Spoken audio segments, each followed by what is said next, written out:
Hello বন্ধুরা, আমি রুষা। কেমন আছো সকলে?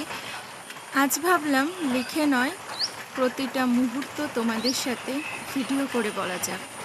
সকালে বলেছি গুড মর্নিং, এখন বলতে এলাম গুড আফটারনুন। সকলে কেমন আছো? আজ সারাটা দিন সকলের খুব ভালো কাটুক, এটাই কামনা করছি। আমাদের এখানে জানো তো প্রচণ্ড পরিমাণে বৃষ্টি হচ্ছে, যেটা আমার একদম পছন্দ নয়। বৃষ্টি মাঝে মাঝে ভালো লাগে, বাট সব সময় নয়। কাল থেকে বৃষ্টি পড়ে চলেছে, একদম ভালো লাগছে না।